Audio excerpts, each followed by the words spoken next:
我相信，岁月能抚平任何伤痛。以公主倔强的性情，即使伤痛可以平复，但是毕竟是奴婢欺骗了她，以至于我永远失信于她。将来的事情谁也无法预测，只好走一步算一步吧。好了，郡王爷想知道的，现在都已经知道了。如果郡王爷没有别的吩咐，奴婢想先回上仪局打点一下。孟凡，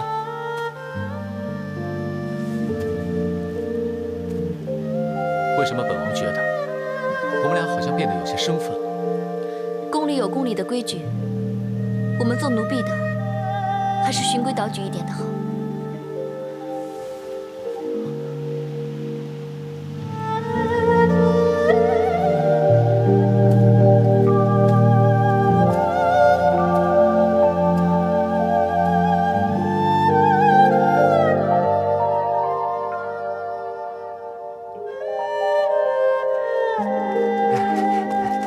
参见公主殿下，皇后娘娘驾到。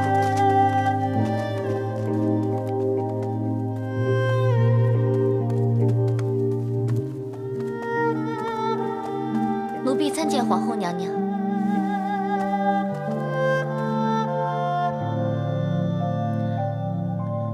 公主，皇后娘娘来看您了。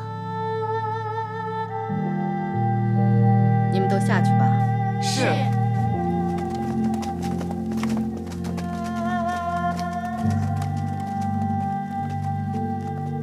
怎么，果儿还在生娘的气呀？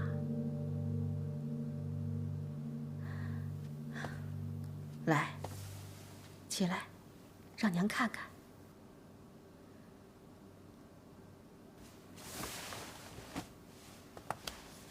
哎呀，你的脸色这么差，哪儿不舒服啊？要不要换御医来看看呀？不，孩儿没事。还说没事儿，这2天你茶饭不思，闷闷不乐，再这样下去，没病也会闷出病来的。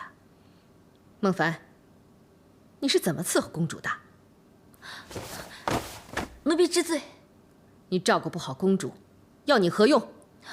奴婢知错，奴婢甘愿受罚。母后，这不干孟凡的事。这2天是孩儿吩咐他不要在旁伺候的。孟凡，你起来吧。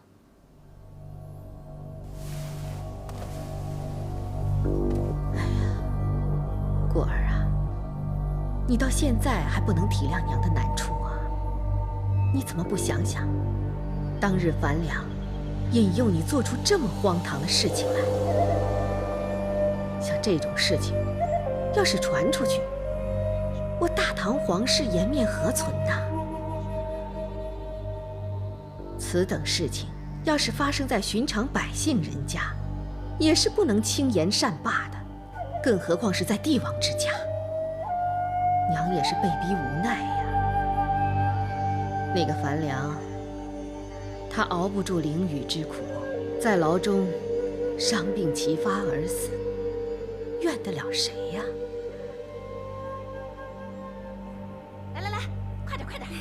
你用点劲儿，真好玩，真好玩！再来，再来，来！哎呀，你输了，再来，再来，再来，再来！是的，再拿一个，来，来！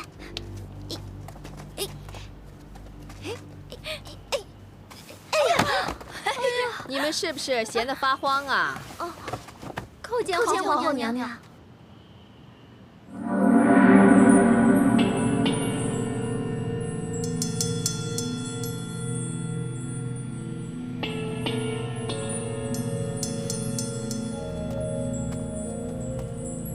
你们这是在玩斗草吗？本公主最近心里闷得发慌，正想找些事情来消遣一下。哎，女儿啊，那还不开个斗草会，热闹热闹？去，帮公主到御花园去选一些柔韧的草来，让公主比赛用。是，奴婢知道了。慢着，御花园里的花草本公主若能选用，其他人也能选用，对吗？采梅、孟凡，你们替本公主找一些比花草性质更加柔韧，能用作上等斗草的珍品回来，知道了吗？奴婢知道了，去吧。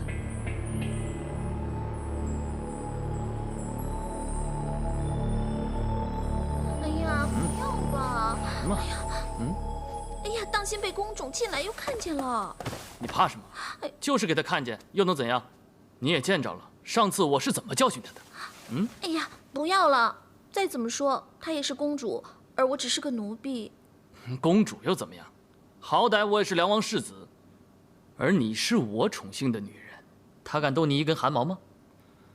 更何况他那个公主只不过是李家皇朝的公主。终有一天，这个江山……哎呀，你们这些纠缠不清的事情我不管，我只知道我是个奴婢，成天到晚要在宫里的，怎么说也要看公主的脸色讨活。我的好采梅，莫不是那贱人为难你了？昨天呀，我跟别人在斗草，刚好被皇后娘娘和公主瞧见。皇后娘娘不知道怎么了，忽然来了兴头，说什么搞什么斗草会。公主就吩咐我和孟凡去找一些什么性最柔韧的珍品，来供她斗草。你说她这不是在为难我们吗？哼，这个不成器的小贱人，从小就被皇后宠习惯了，一天到晚就知道嬉戏玩乐。不过，我还怕她真有几分是故意难为你。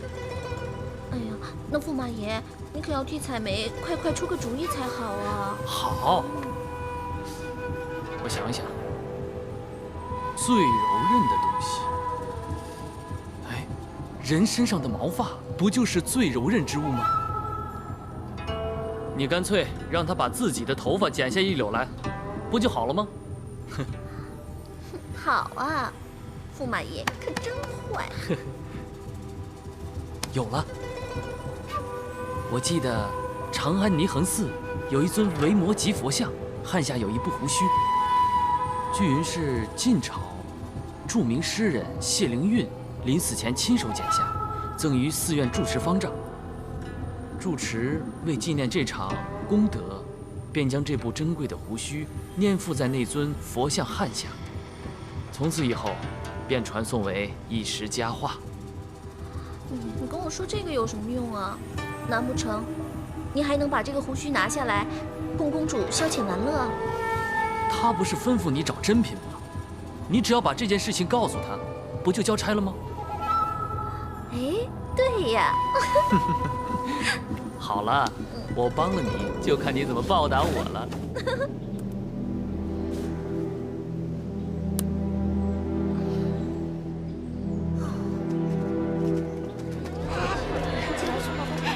实在是太好吃了。就是说，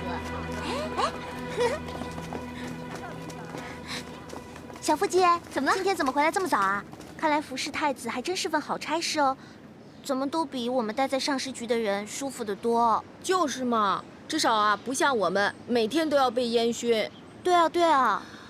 你们别开玩笑了，谁都知道派到太子府的人都没有什么出息的，尤其日子一久，更会让人不屑一顾呢。大家啊都是宫里头供人使唤的苦命人，在哪儿当差不一样啊，并不分彼此啊。对啊，对啊，大家都是好姐妹嘛。你们都在啊？小凡姐，小凡姐，姐姐，我特意带给你们的。好啊，好啊。姐姐，你今天怎么来了？你不是很忙的吗？才没见几天，就这么想念姐姐啦？难道你就不挂念我这个妹妹吗？我就你这么一个妹妹，我不挂念你，挂念谁呀？这就不好说了，因为我知道还有一个你牵挂的人。你这个小鬼，一有机会就乱嚼舌头。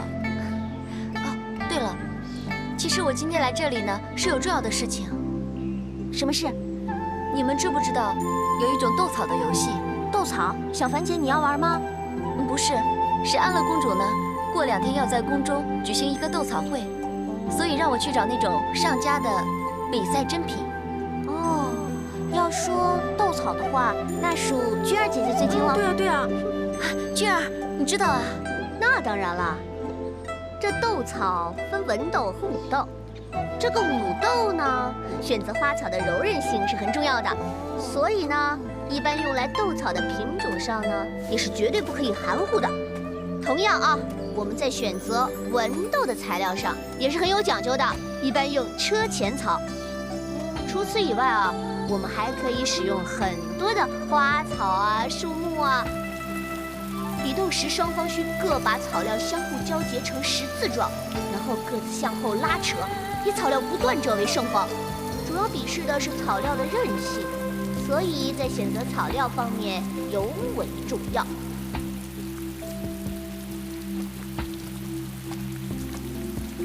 姐姐，小福，你还没有睡啊？你还在弄这些草啊？哎呀，这些主子们呢，一有要求，就把我们这些奴才给累死。这些呢，都是奴婢应该做的。对了，小福，姐姐知道你跟君儿之间有些不和，但是呢，其实君儿这个人本性不坏啊，只是有一些势力罢了。这也算是在宫中生存的一种方法。姐姐，我不会跟他计较的。虽然说我跟他是有一点不和，但也不是什么深仇大恨呢。总有一天，我会坐上6举女冠，成为内舍人，就像当日的婉儿娘娘一样。得了得了，你呀，不要老把这个心愿挂在嘴边了。最近在宫里面，实在有太多的事情发生了。姐姐，你在担心什么呢？近来公主脾气有些暴躁，我希望这一场斗草会可以疏解一下她心中的郁结。小福，来，你帮我试试。来，你拉这边。哦，1、2、3，这样就好了。就这样啊？我来帮你。来，这样。根据奴婢搜罗所得，有一种叫龙须草的，最适合用作斗草，又名蓑衣草。这种草呢，会长出鱼皮叶状，每年生长出花梗，呈淡绿色状，多生长于江畔、河谷，还有沼泽、温润之地的山岩隙间。一般呢，会用于农舍人家作为编织绳索，来填塞各种家居用品，十分的耐用。不错，确实是下过一番苦功。谢公主谬赞。你呢？回公主，经过连日研究，奴婢认为人参毛发乃是天下至柔至韧之物。公主可曾听闻，在宁恒寺中供奉了一尊维摩诘佛像汉下，保存着一撮晋朝风流名士谢灵运的胡须。谢灵运，就是那个有名的大诗人吗？只怕就是吧。那这就奇怪了，一撮古人的胡须，竟然长到了佛像的汉下。那是当年谢灵运在临行被处死之前，亲自割下来赠与寺院住持的。因为谢灵运的胡须曾一度天下闻名，被时人交口称誉。后来谢灵运死后，住持把这撮遗须视同瑰宝，珍而重之地把它粘附在佛像额下。好，那就借它来玩玩吧。公主，这撮胡须既然是古人留下来的遗物，又是宁恒寺历年保存拥有，实在不宜运用。如果贸然借用的话，会有所不敬，请公主三思。这有什么关系？斗草之后，本公主会在宫中修建一座佛寺，打造一尊佛身，然后再把胡须粘上去，这样就不会有什么不敬了吧？可是公主，采梅，这次你做得非常好，这个簪子就赏给你了。谢公主厚爱。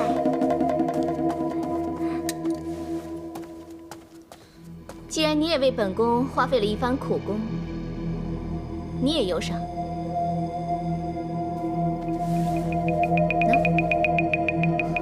谢公主。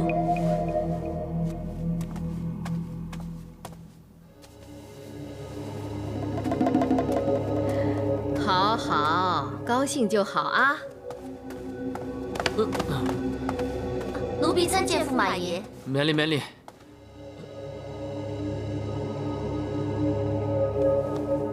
重续叩见皇后娘娘。看你这副样子，是不是又到外面花天酒地去了？你这个驸马爷是怎么当的？啊？本宫这阵子每次来凤阳阁，一次都没看见你陪在公主身边。你是不是已经把她给忘得一干二净了？你有没有半点关心过她呀？啊？你知不知道她最近发生了什么？简直是混账！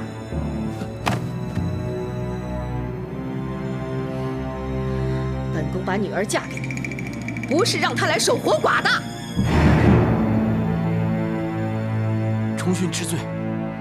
你给我听好了，你要是死心不改，本宫不会跟你善罢甘休的。你好自为之吧。重训一定谨记娘娘教诲。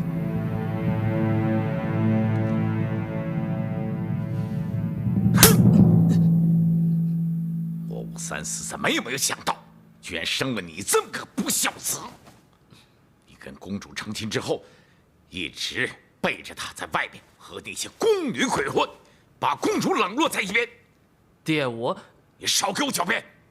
你就是要拈花惹草，那也总该小心一点吧，不能做得太过分了。你再糊涂也该知道，公主那是皇后的掌上明珠啊！爹，我们武士的子孙，难道还怕姓李的看皇后的脸色吗？笨！做大事就得沉得住气，时机未至，那就得忍。等父王把江山做了，那时候你再想怎么样都可以。爹，您放心，孩儿往后自当尽量检点节制，以免有把柄落入他人手中。知道就好。得罪了公主，那就等于得罪了皇后，这对我们父子俩那是十分不利啊。皇后说公主爱听戏，着你安排一场堂会，即挽回公主的欢心。好。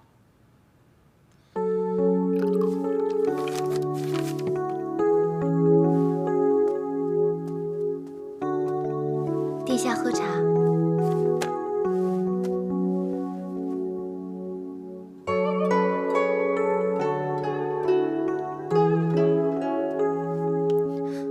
福儿，你今天打扮起来特别的好看。听殿下这么说，那福儿要是不打扮的话，是不是就不漂亮了？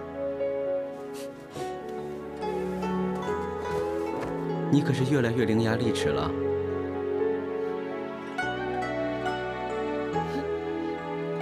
看起来，长得漂亮的女人都不容易对付。太子殿下是绕着弯儿调侃奴婢吗？我怎么敢调侃你？我对你好还来不及呢。殿下又捉弄我了，信不信我以后不理你了？好，好，好，是我不对，是我说错话了，我以后不敢了。我的福儿，你可别不理我。刘御史、张御史等大人求见。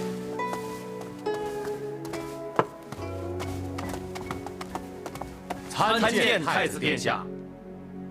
四位大臣，所谓何事？安乐公主为斗草玩乐，强夺霓衡寺谢灵玉遗墟，实在过分。此事不但招来文士非议，强夺民产，更加引起民愤呐。请太子爷定夺。各位大臣，安乐公主本性并不坏啊，她会这么做，恐怕其中必定有什么原因。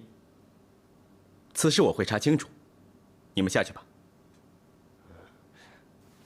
臣等告退。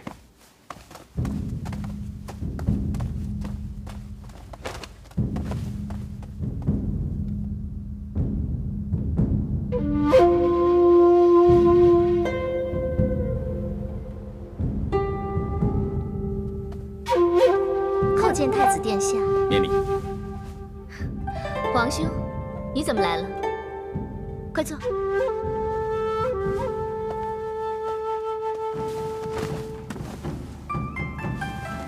皇妹，最近听说你心情郁闷，可皇兄一直为了政事操劳，没有时间来看你。多谢皇兄关心，果儿已经好多了。那好，皇妹啊，之前听大臣说，你非得拿霓衡寺谢灵运的遗墟方能换来一副好心情。皇妹可否想过这么做是对还是不对呢？皇兄如果是来数落我的话，就不妨省省这口气吧。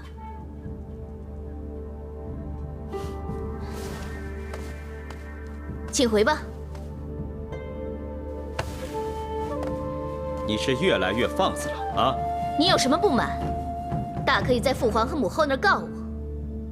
不过你可别忘了，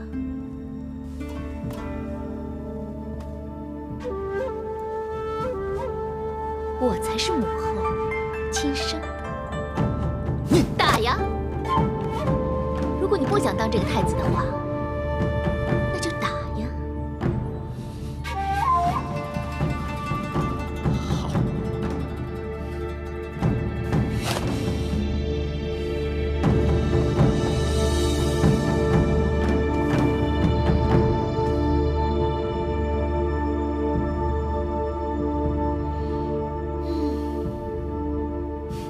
父皇，难道您真的要如此放任安乐公主，让她无法无天的胡闹下去，而完全不闻不问吗？拿几缕什么古人遗墟来斗草玩乐，不过就是孩子气的恶作剧。这么看来也没什么大不了。那就根本不是恶作剧。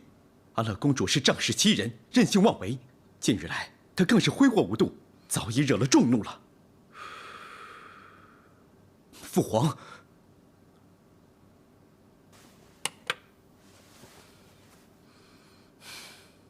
果儿出生于颠沛流离之时，自小没过过什么好日子。俊儿，你身为长兄，即使安乐公主随心所欲，有所逾矩，你也只宜慢慢悉心教导，加以循循善诱，不必要把事情闹大。对了，今天晚上驸马为你母后和公主在麟德殿摆下戏曲堂会，你来吧。卿恕儿臣今晚还有要事在身，不能亲往一同助兴。儿臣先行告退。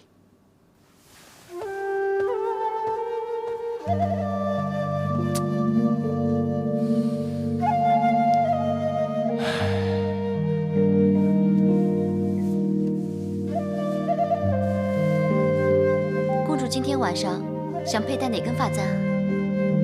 随你吧，反正只是看戏曲，又不是出席什么隆重的场合。公主是还在生奴婢的气吗？生气也好，不生气也罢，反正樊良是活不过来了。事情都过去那么久了，不管公主殿下是否原谅奴婢，奴婢都真心希望公主可以开开心心的过每一天。说的倒容易，你可知人生最大的悲剧就是生离死别。但是公主，有时得失之间，也不必太过执着。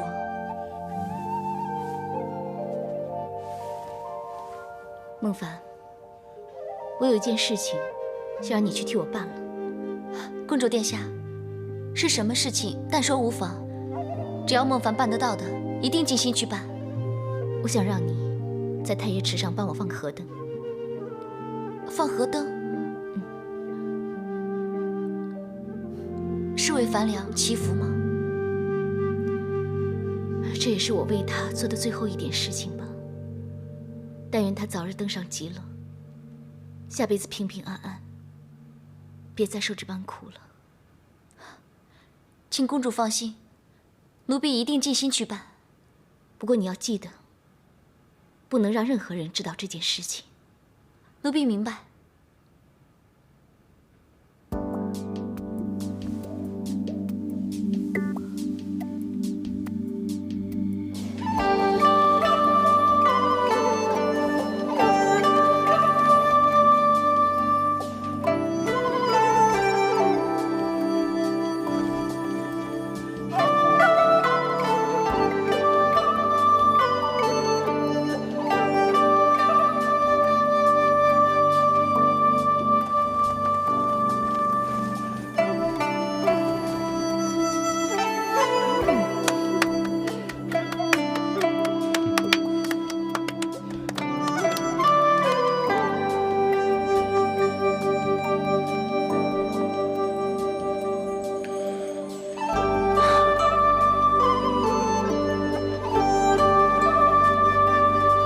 先行告退。怎么了？女儿只是觉得身体不太舒服，用不用请御医啊？母后不用担心，我儿回去休息一下便没事。当心点啊！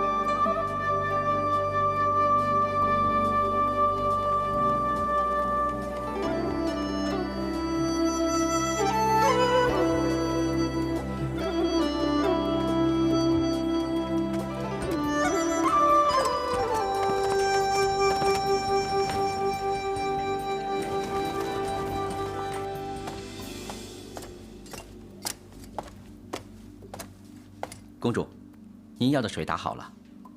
好，放那边吧。是。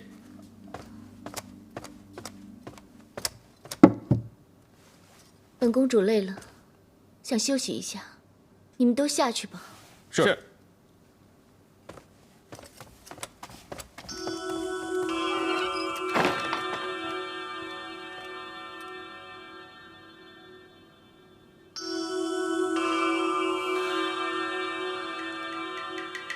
采梅，采梅，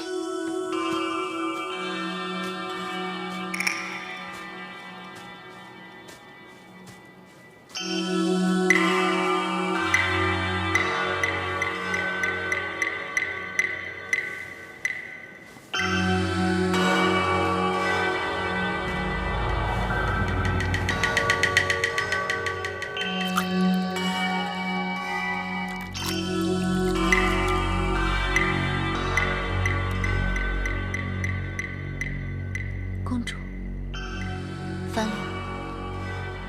希望你们来生能够再相遇，再结这段未尽之缘。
什么事啊？罗将军说有要事禀告。什么事情非得这个时候禀告啊？末将参见皇上、皇后娘娘、公主殿下。何事？你说。回皇上，末将刚刚得报，有人在太液池中发现一具浮尸，经查明正身后，证明是宫女采梅。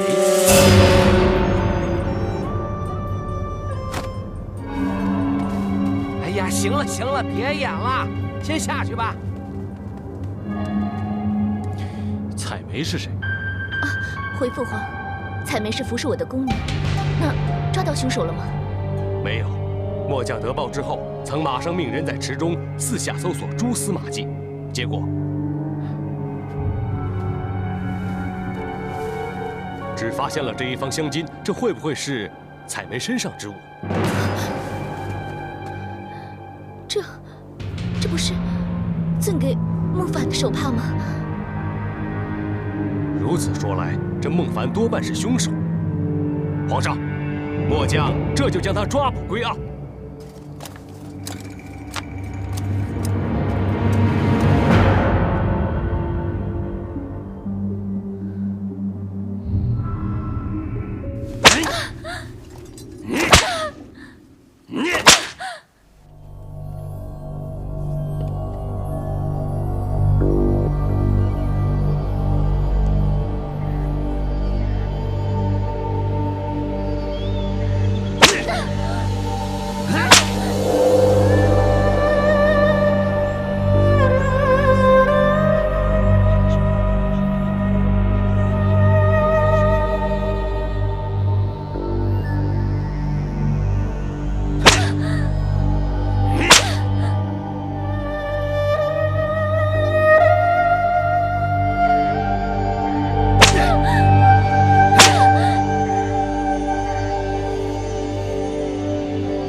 究竟因何要下手杀害采梅？不是我杀的，奴婢没有杀人，奴婢是冤枉的。混账！人证物证俱在，你还敢抵赖？什么人证物证？你们不能冤枉好人，不能屈打成招。哼！瞧你这般嘴硬，那就别怪本将军无情了。我倒要看看你这身皮肉，可比得上你的嘴巴硬。给我打！是。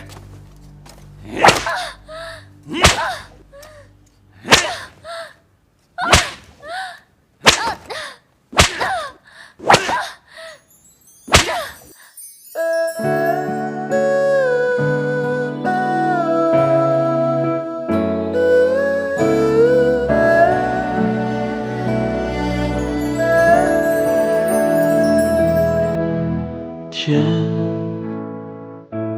渐渐暗了，整个世界。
好了，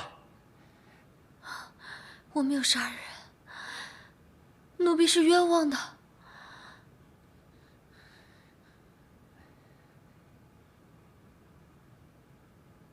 奴婢没有杀人。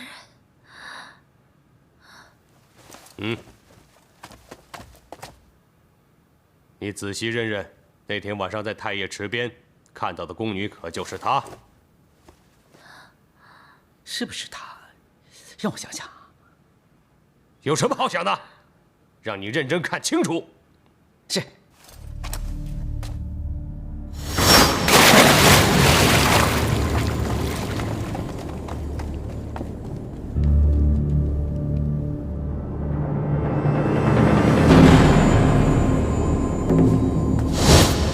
没错，小的记得很清楚，出现在池边的宫女就是她。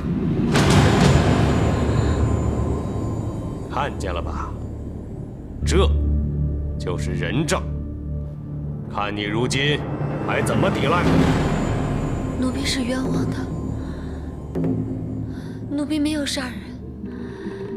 奴婢那天晚上是去过太液池，奴婢只是去放河灯，奴婢根本没有杀人。放河灯？你编的谎话骗得了谁？河灯哪里不好放？偏偏有那么巧，在发现尸体那边放河灯。我看你是不见棺材不落泪呀！给我狠狠的打！是。奴婢是冤枉的，是冤枉的，我是。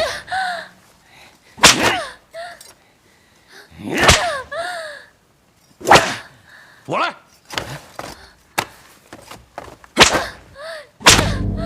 招不招？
有按照我说的去做吗？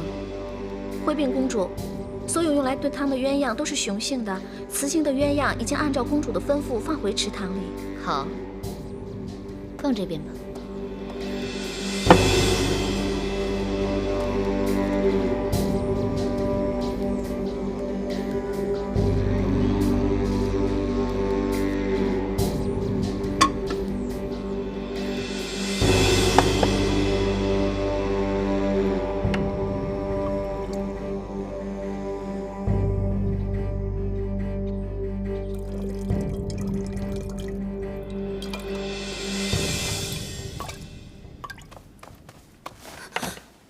公主，请你大发慈悲，救救姐姐！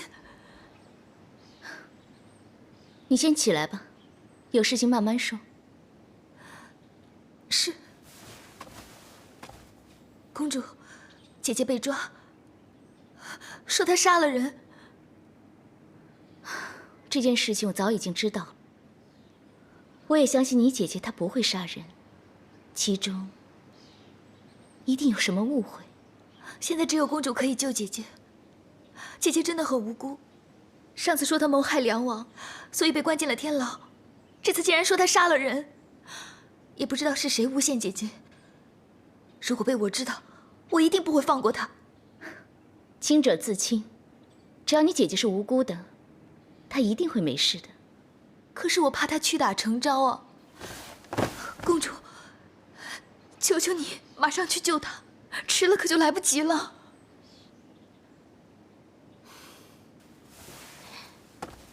起来。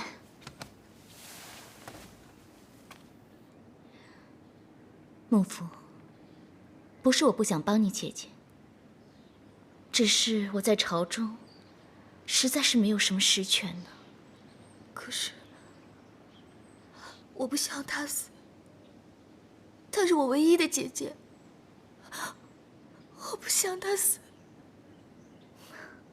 你先别伤心，带我先探望孟凡，看看有什么可以帮忙的吧。多谢公主。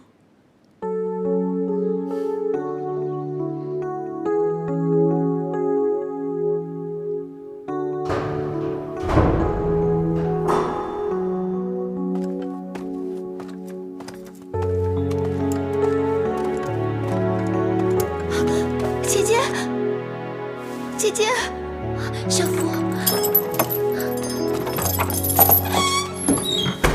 妹妹，姐姐，妹妹，你不要担心，姐姐一定可以离开这里的。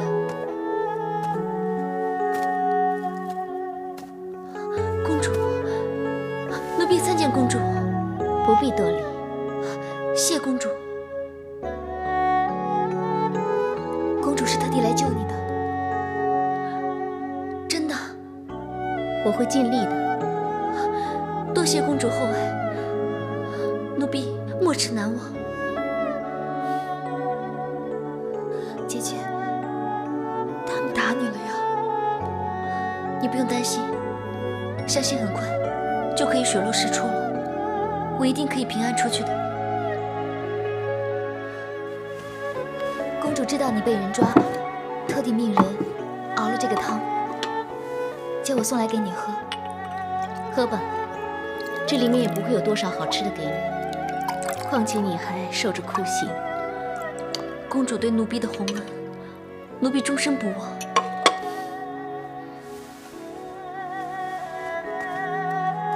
姐。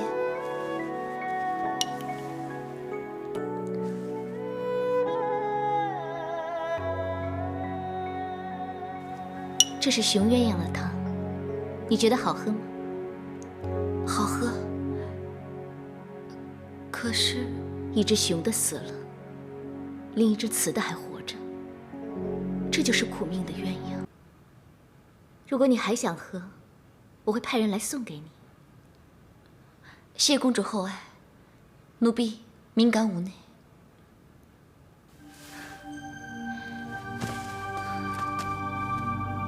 这种折磨人的地方，有很多无辜的人最后是被冤死的。无论你受到什么痛苦，都一定要谨记着，我们在等着你出来。姐姐，你一定要记住公主说的话，我只有你一个亲人了。如果连你也走的话，我就一个人孤苦伶仃了。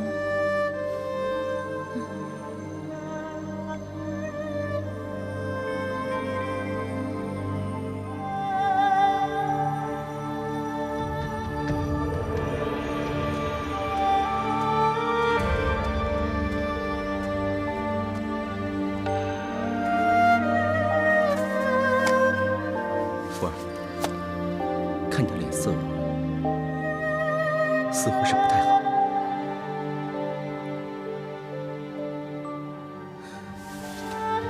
太子殿下，求你救救我姐姐！福儿，快起来！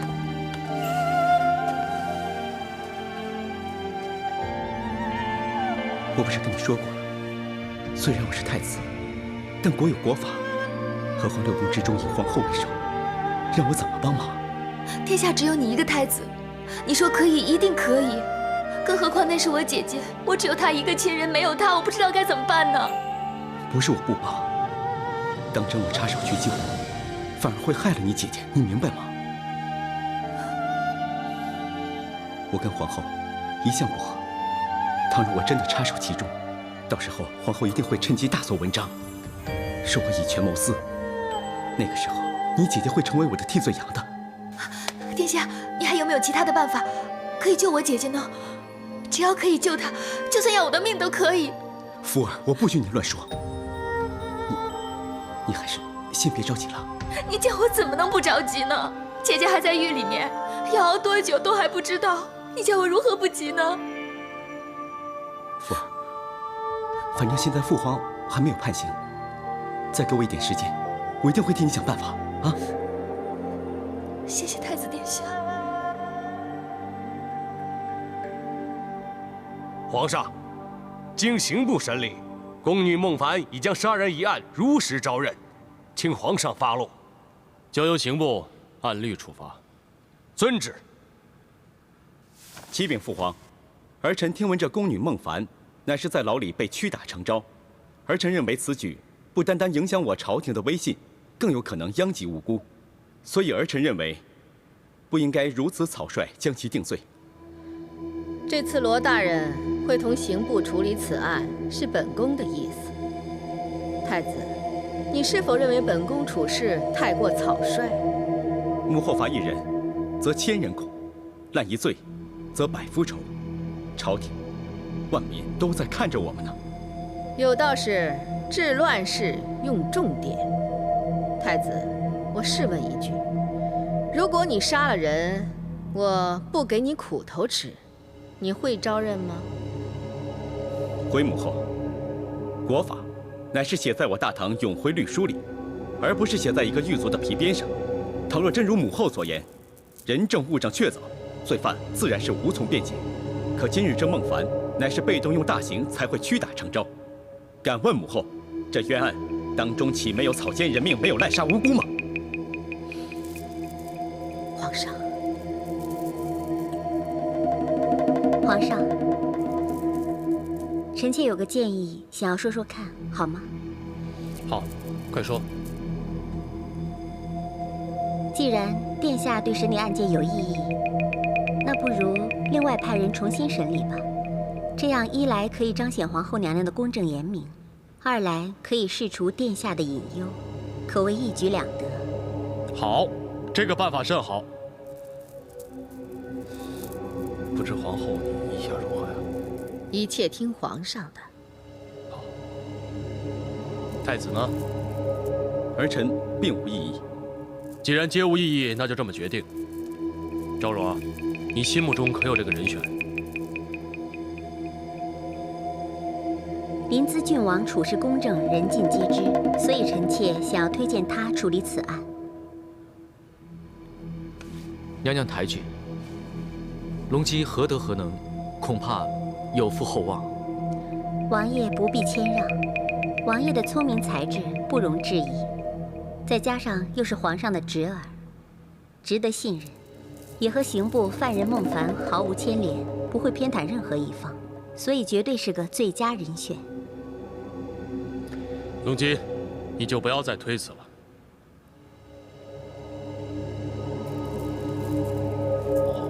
你觉得这样好吗？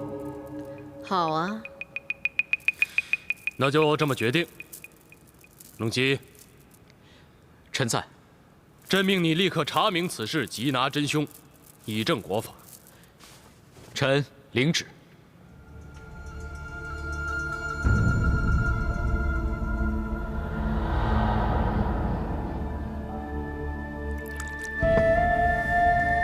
请喝茶。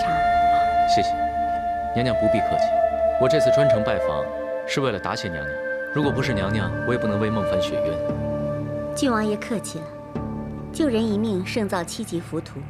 上次郡王爷说孟凡含冤待白，苦无机会救他。这次本宫有机会助郡王爷一臂之力，自然是当仁不让。我先代孟凡答谢娘娘的救命之恩。区区小事，何足挂齿？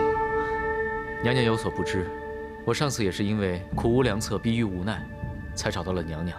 虽然知道以娘娘的身份，要娘娘介入此事，未必合适，但无论如何，这次给娘娘添麻烦了。此言差矣。郡王爷不但没有给本宫添麻烦，还让本宫觉得郡王爷是如此敬重本宫。以后有机会需要用到本宫的地方，请随时告知，本宫定鼎力相助。谢谢娘娘。后宫之中，隆基不便久留，就先行告退了。好，郡王爷请。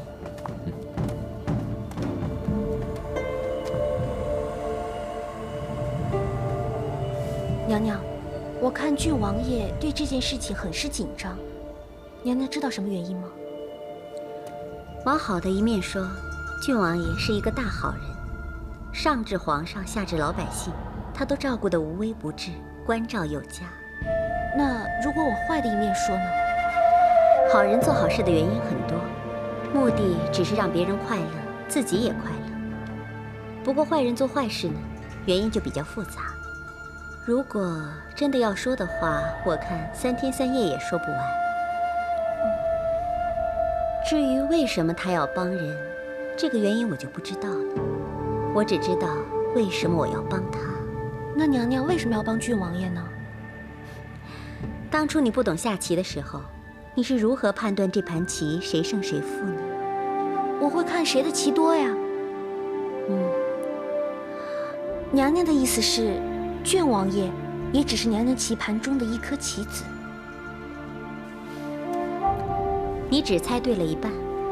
如今没有下棋的人，只有棋子。在分出胜负之前，你要让双方都知道你是自己人。小月明白了。如今娘娘只要和各方的势力都建立好关系，将来不管谁做了皇帝，娘娘一定保有一席之地。但是小月有个问题，如果让其中一方发现娘娘也是对方的人，这怎么办呀？要成就伟业，总要冒些风险。至于风险的大小，就要看各自的修行了。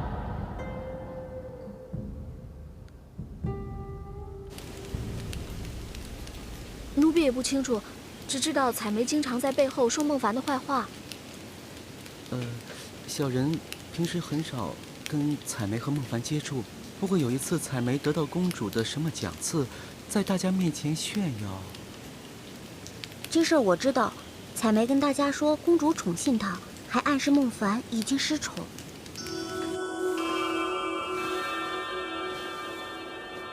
我也相信孟凡他不会杀人，皇兄，请你尽力的为他洗脱嫌疑吧。公主，请你放心吧，我奉旨找寻真凶归案。如果孟凡是无辜的，我可以保证，他一定可以安然归来。有皇兄的这句保证，果儿也就放心了。那以你所知，假设孟凡真是被陷害，你觉得谁的嫌疑最大？跟孟凡素有积怨的就只有采梅了。如今采梅已死，果儿一时之间也想不出谁可疑。那你知道采梅和孟凡最近到底发生了什么事吗？可能是因为我吧，因为采梅还没来的时候，所有人都知道，我最疼的是孟凡。这么说，你是怀疑他们两人因为争宠，所以才导致不和？这是正常推断，一切真相还需皇兄来揭晓。我只希望孟凡他是无辜的。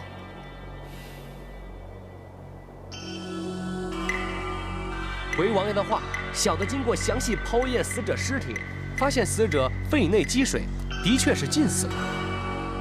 死者有没有外伤？有，在鼻部和颈项都有擦伤和紫电。何解？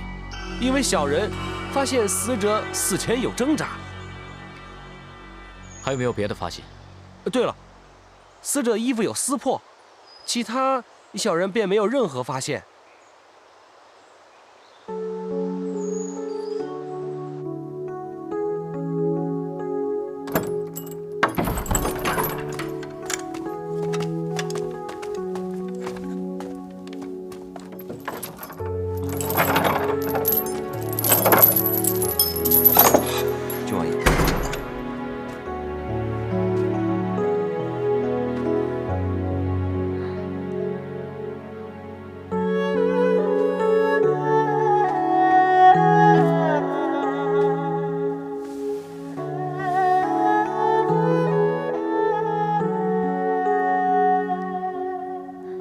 没想到我们再次见面，会是在这里。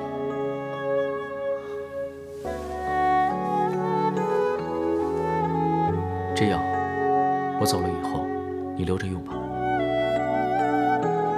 郡王爷的好意，奴婢心领了。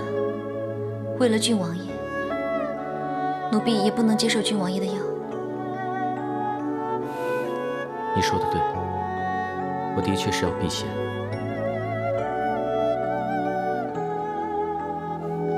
你知道我最近正在调查的这个事情吗？奴婢知道。如果我找不到证据的话，我可能不能帮你洗脱你的冤情。郡王爷的大恩大德，奴婢实在无以为报。有人说，采梅被发现的那天晚上，他们看到了你偷偷跑开的样子。是。那天晚上，公主让我去太液池放河灯，是为了拜祭樊良。她千叮咛万嘱咐，让奴婢不要被人发现。后来，当有人接近我的时候，我就立即转身离开。那为什么在采梅的身上发现了你的手帕？我说不知道，郡王爷会相信我吗？我信。可是大家相信的是人证和物证。奴婢是否撒谎，去问公主殿下便可知道。郡王爷还是不要去问公主了。是不是你怕安乐公主会刁难你，因为她不希望让别人知道你带她祭拜樊良？我不想因为这件事情让公主再次难堪。樊良的事情，她已经很伤心了。但这对你不公平。如果公主认为应该为奴婢作证，她会站出来的，也不用郡王爷多问。你好像知道什么，却不跟我说。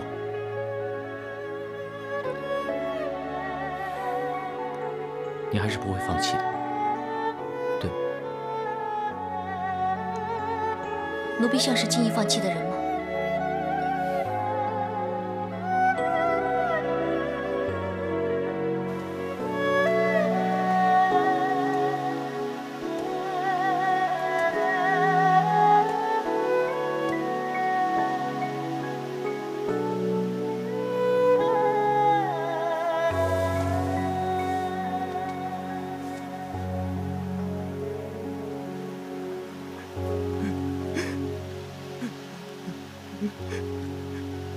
彩梅，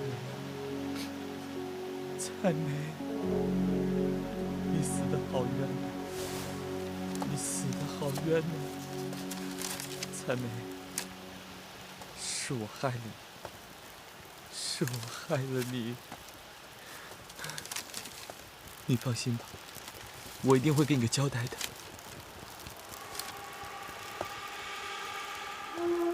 驸马，郡王，彩梅不过是一个普通下人，驸马这样实在令人不解。莫非？其实，彩梅不是普通的宫女。实不相瞒，她跟我是有关系的。什么关系？这还用说吗？明白。所以，我要趁着人少一点的时候，偷偷来祭拜她一下。少一些人知道，就少一些是非。原来，驸马还是一个重情重义之人呢。也不知道他这次离开，是幸还是不幸。什么意思？公主发现了我和彩梅的关系，我一直都怀疑是她杀害了彩梅。可是我问过公主周围的人，他们都说公主对她很不错。女人到底在想什么？我们男人永远也不会猜得透。郡王爷，你也听说过黄蜂尾后针，青蛇口中信，两者皆不毒，最毒妇人心。只要怒火烧起来，女人什么歹毒的事情都做得出来。这些年，这种事情还少吗？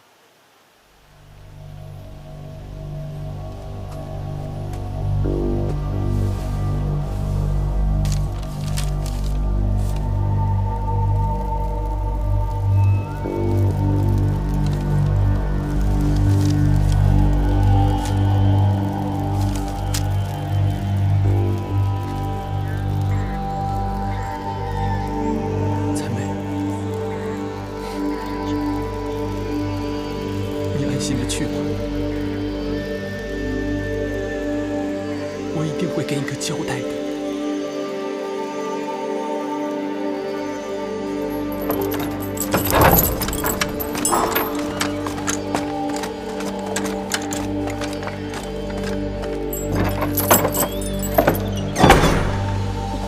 进去，老实待着吧。你怎么样了？你没事吧？没事，在这儿多待一会儿。我就可以出去了。待多久？20年吧。你犯了什么罪啊？只是在凤阳阁偷了一件古玩出去卖，怎料被发现了。说来，我们也挺有缘的，都是服侍过公主的人。原来你也在凤阳阁做事。我叫桂花，我叫孟凡，你就是孟思月。如今我们都是阶下囚，就不要称呼什么思月了，叫我孟凡就可以了。你的事我也有所耳闻。那天我就心里觉得奇怪，当时我明明看见彩梅被公主叫进房间去。怎么又会死在太液池中呢？那天，公主在看歌舞，她还派我去。是啊，是啊，那天晚上，我明明看见公主叫彩梅，彩梅应着进了公主的房间。不会是我看见彩梅的魂魄了吧？到现在我想起来都很怕。那天。你去偷东西，会不会因为太紧张，所以看错了？不可能。如果换做别人，我也许可能会看错。但彩梅那个贱人嘛，我怎么可能看错？你跟他有过节？他这个人特爱仗势欺人，你不应该不知道。公主，彩梅，太液池放何德？活该！你杀他，那是在为民除害。来人呐！我要见公主！来人呐！我要见公主！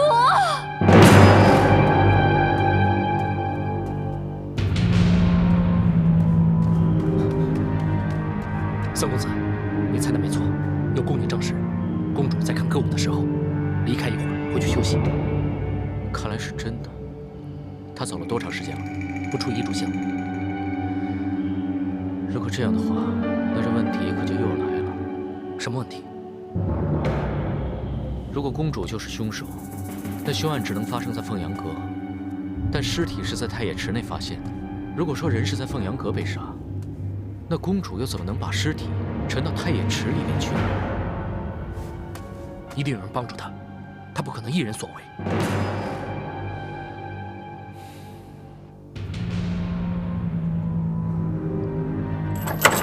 公主，请。干什么？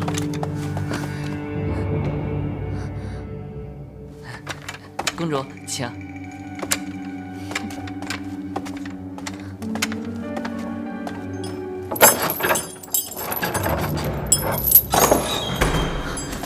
孟凡，别冲动。罪婢参见公主。你出来，跟我走。快点！快点，走！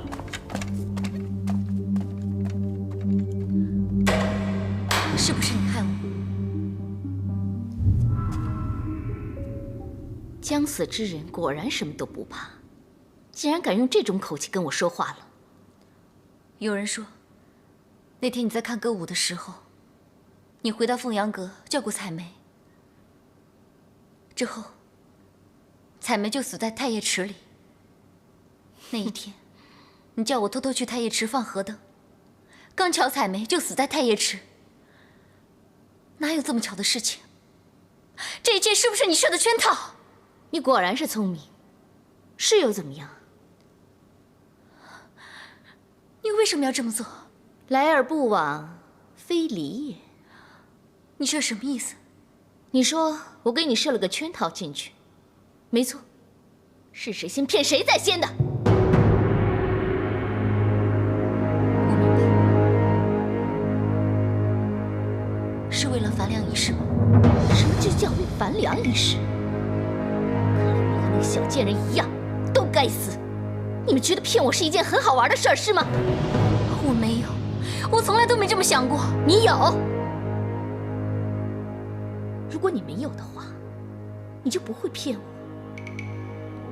你常常跟我说要如何如何的对我好，还要报恩呢。可是你是怎么回报我的？我已经解释过了。闭嘴！好，一人做事一人当。你要报复的话，就冲我一个人来好了。为什么要杀害彩梅？搭上一条人命，你不觉得这么做太残忍了吗？残忍？那个小贱人勾搭驸马的时候，他有没有想过我的感受？当然，我根本不在意他们之间的丑事。不过，我杀了他，就是在惩罚那两个狗男女，这叫一箭双雕。原来公主殿下早就知道他们的事。我知道，可他也知道，我明明见不得有情人一双双一对对，可他就是在我面前。我要你们死，就像拆散鸳鸯。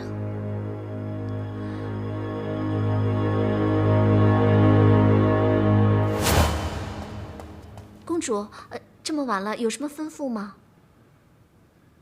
本宫还不想睡。啊，对了，你去看那个盆子里究竟是什么呀？是。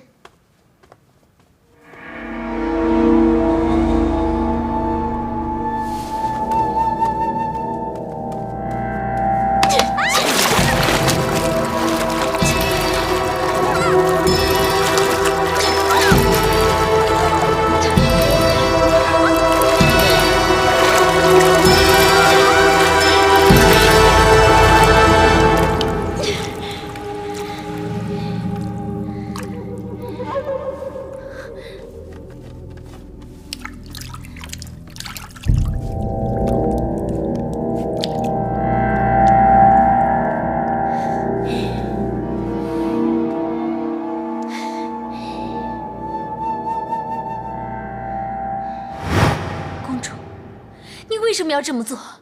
采梅罪不至死啊！你有资格说这样的废话吗？要不是你，如今的我会落得形单影只，孤单一个人吗？对不起，公主，回头是岸。回头是岸，哪里是岸？我已经看不到了。岸上还有什么人在等我吗？我为什么要回头？是为了救你吗？你后悔了？可惜，太迟了。如果我死了，你可以过得开心，忘记以前的不快。我可以死，我愿意去死。你当然要死。我这辈子就是被你给毁了，而且你会不得好死。公主，不要这样好吗？我看到你这个样子，我很难过。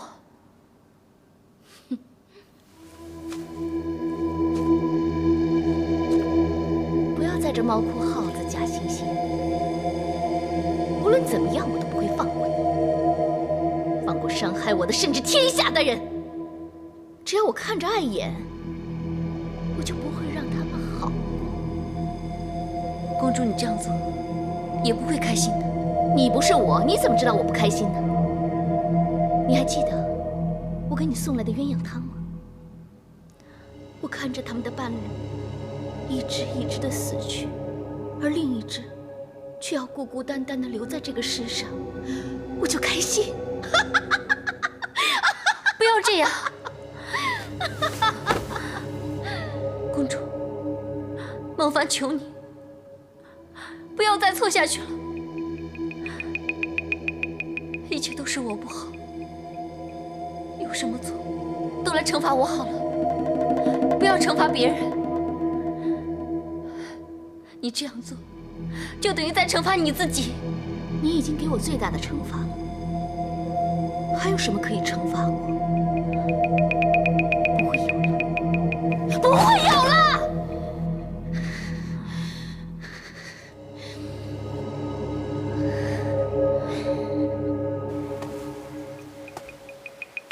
方生，我真不愿相信公主是杀人凶手，但现在所有的迹象都表明，安乐公主的嫌疑是最大的。是啊，就像驸马所言，公主的性格根本不可能容忍采梅的存在。看来我们的当务之急，就是必须要先找到目击证人。如果真凶是公主的话，那孟凡真的要倒大霉了。怎么会那么巧？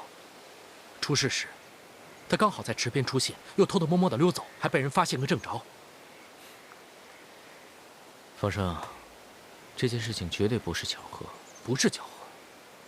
公主选择在这个时候叫孟凡带她到池边放河灯，在我看来，其实就是有她的目的的。殿下是怀疑公主存心栽赃嫁祸。王爷，属下刚收到消息，孟凡已画押认罪。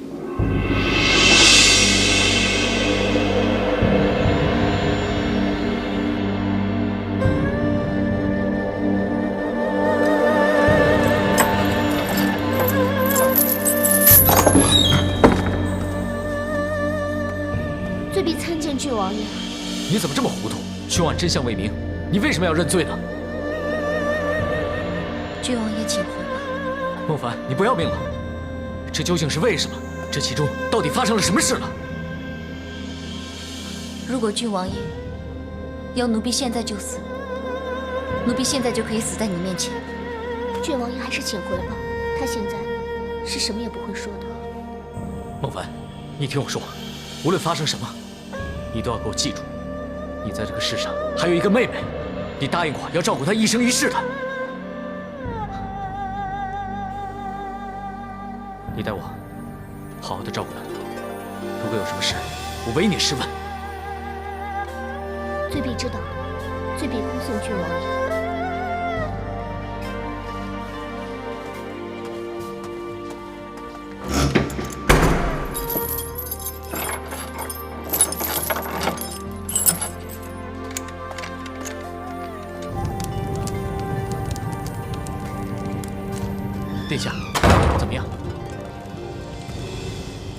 孟凡不管怎么样，都不肯说实话，像是要放弃一切。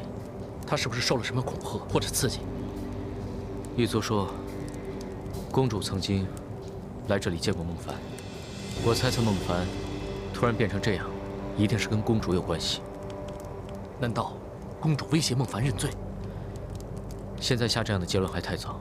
不过以孟凡的性格，他如果这样做，就一定有他的道理。这就怪了，难道他不知道这种罪承认就是一个死吗？孟凡是一个很坚强的人，唯一的弱点就是太重感情。他突然认罪，一定是有什么原因，而这个原因跟公主见的一定有关系。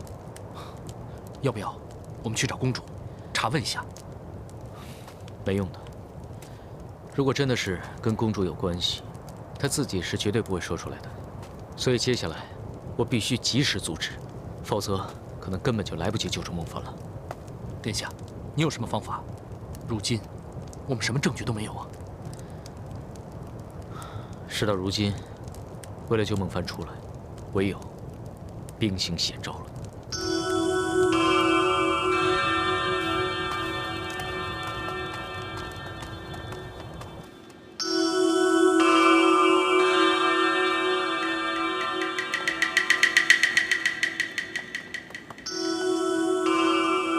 公主好巧啊，居然在这里见到了你。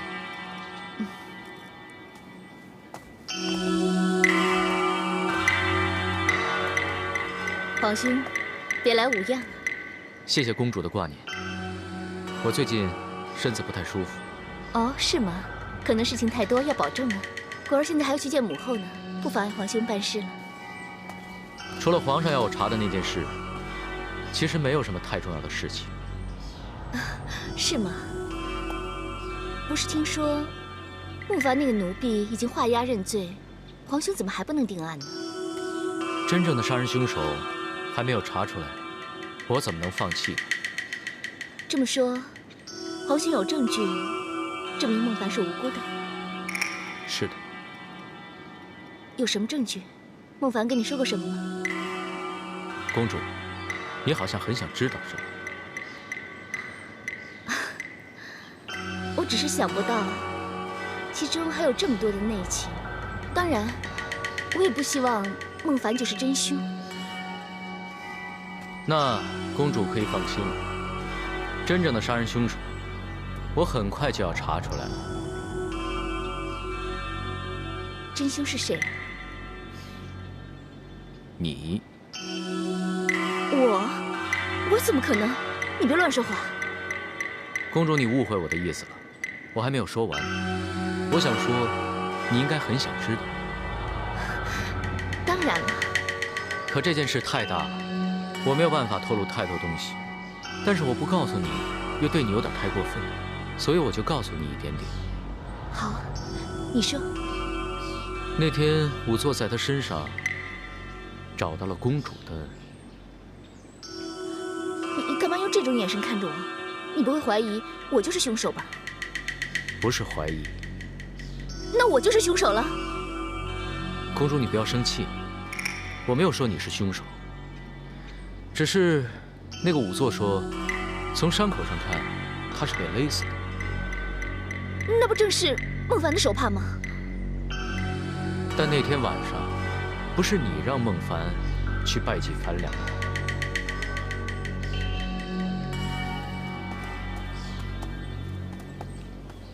发生什么事了？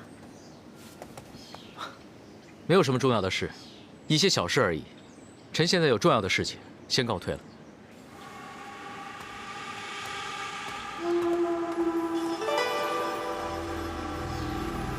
到底发生什么了？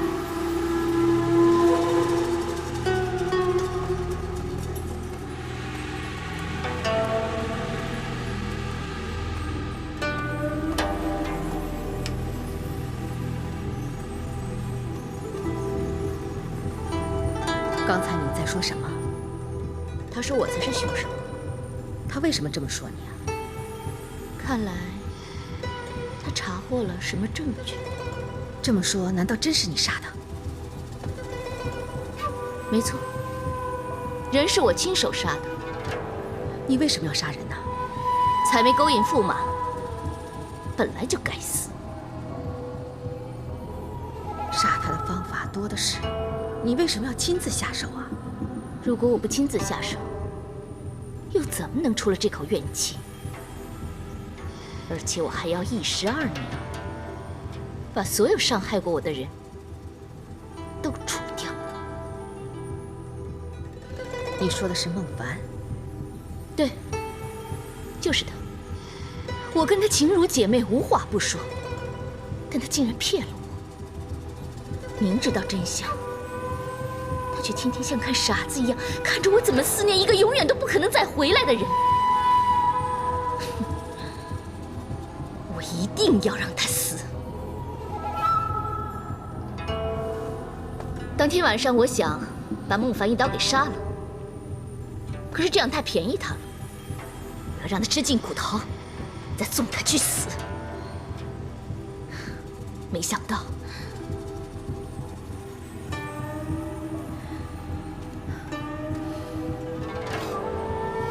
女儿，做大事的人一定要果断，遇事要冷静沉着。现在正是你学习的好机会呀！我对自己说，以后谁要是再敢伤害我，我一定不会让他有好下场。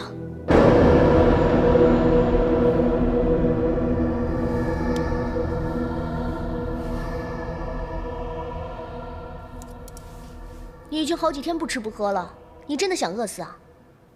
嗯。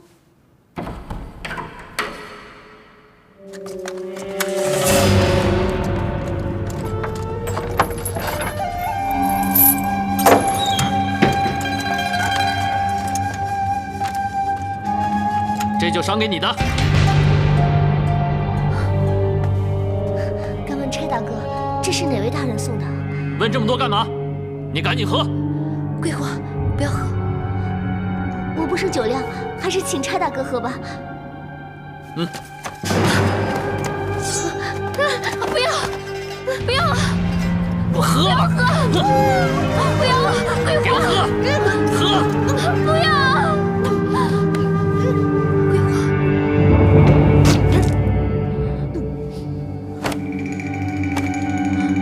桂花，不要这样！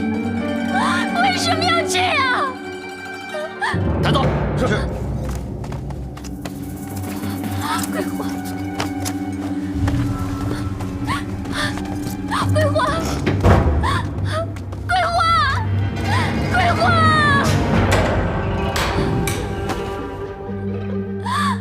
公主，你好狠心呐！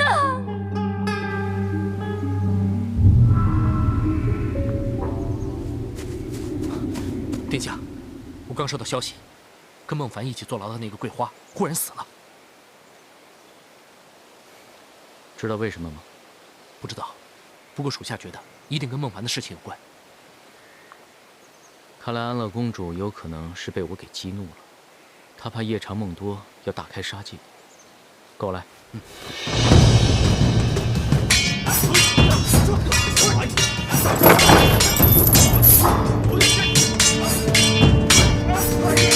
开门。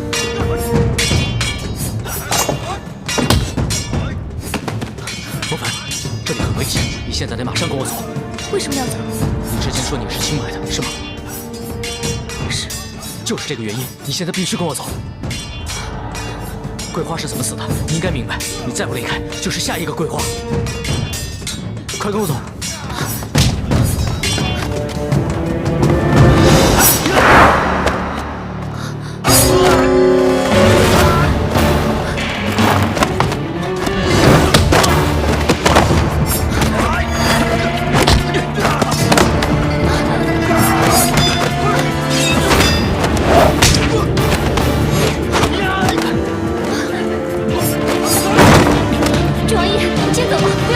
别着急，我会帮你的。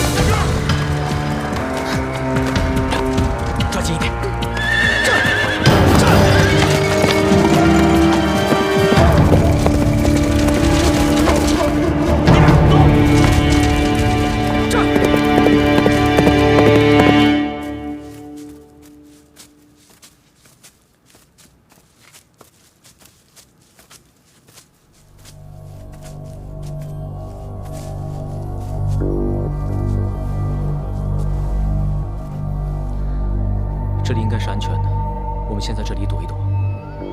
你的脚没什么大碍吧？让我看看。有劳郡王爷费心，奴婢没事了。趁他们现在还没有追来，郡王爷你先跑吧。我不知道到底发生了什么事，但是不管怎么样，你也用不着放弃自己的性命了。到底发生了什么事？是和公主有关系吗？